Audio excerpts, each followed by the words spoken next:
So the question is, neglect friction, find the acceleration of m, 2m and 3m as shown in the figure.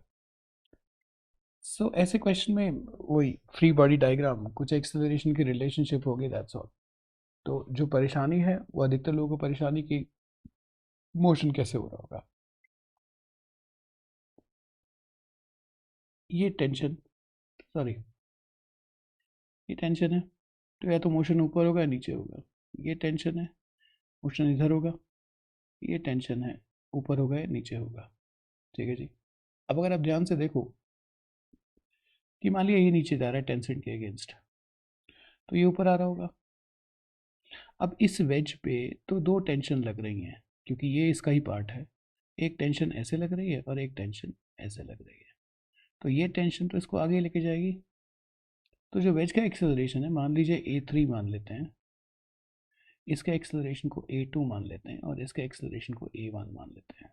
तो अब हमें direction तो पता है, ये भी पता है इसके इसके बीच में एक नॉर्मल फोर्स होनी चाहिए. आपको एक फ्री बॉडी डायग्राम बना के इक्वेशन लिख लीजिए. तो इसमें जो फोर्स लगेगी वो लगेगी mg/2. साइन थीटा लगेगी, मैंने सीधा mg/2 लिख दिया है. इस लेवल पे तो आपको पता होना चाहिए.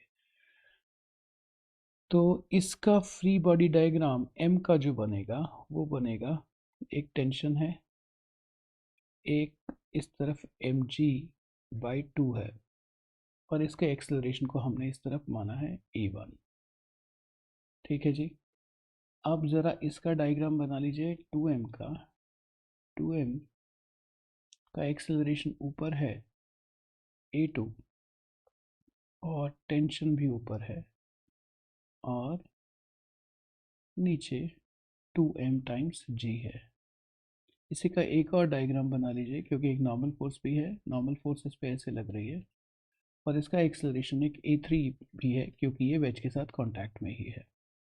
फाइनली वेज का अगर आप बनाएंगे तो वेज पे एक टेंशन ऐसे लग रही है, एक टेंशन ऐसे लग रही है और वेज इस तरफ मूव कर रहा है A3 और इसका ये 3m है. तो इस टेंशन का तो कोई मतलब ही नहीं उठता, खाली इस टेंशन को लेंगे.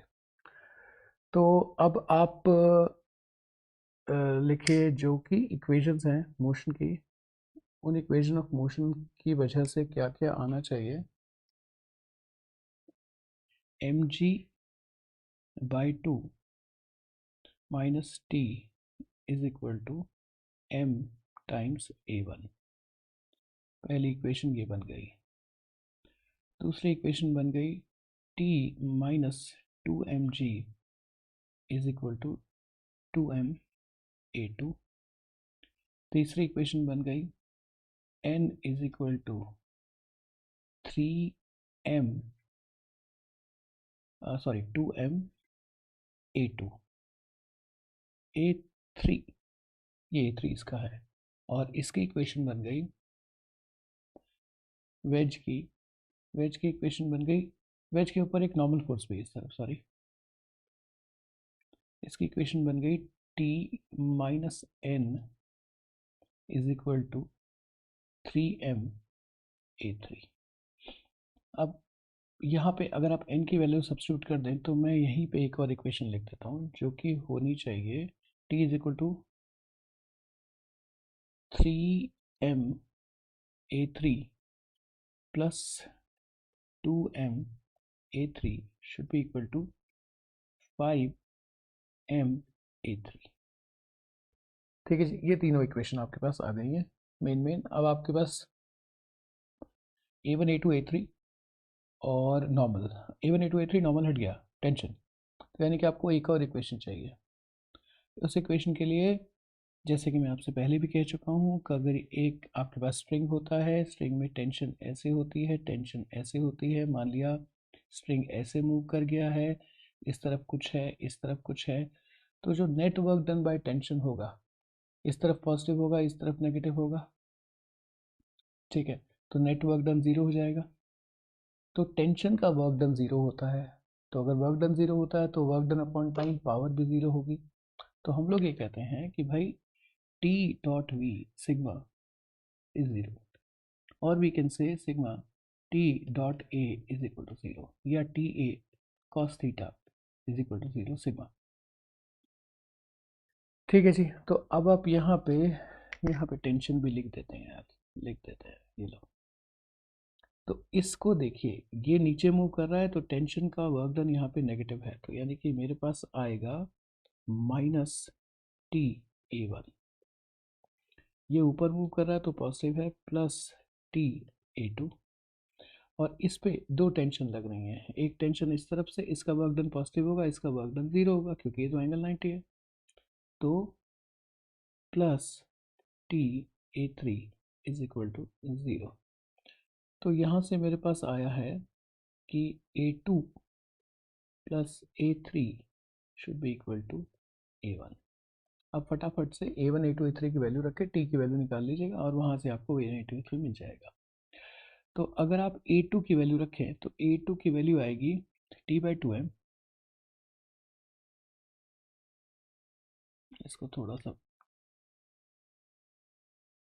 यहीं से ले लेते हैं, T/2m -G।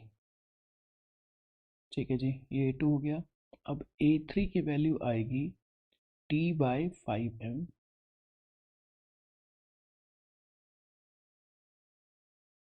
This is equal to A1। A1 की वैल्यू आएगी G/2, m से तो डिवाइड किया, -T/m। ठीक है जी, अब यहाँ पे अगर आप देखें तो ये वाला G/2 इसको इधर ले जाइए तो 3G/2 आ जाएगा। T कॉमन लिया तो T कॉमन लिया तो यहाँ पे आया 1/2m, ये वाला। उसके बाद में 1/5m, ये वाला। उसके बाद में 1/m is equal to 3G/2। ठीक है जी, यहीं पे एलसीएम ले लेते हैं, तो एलसीएम आएगा आपके पास में 10m। 10m का मतलब है 5 तो ये आया और +2 ये आया और +7 ये आया। तो that means 3G/2 should be equal to 17T/10m। तो ये हो गया 5, तो T की वैल्यू हो गई 15G mg/17। ये टेंशन की वैल्यू हो गई। अब इस टेंशन से आप कुछ भी निकाल सकते हैं। मान लिया आपको A3 निकालना है, तो A3 की वैल्यू है T/5m, यानी कि 15mg/17/5m। इसका मतलब हुआ ये 3G/17। और इसी तरीके से आप A1 और A2 भी पता कर सकते हैं, just substitute the values। So this is your answer।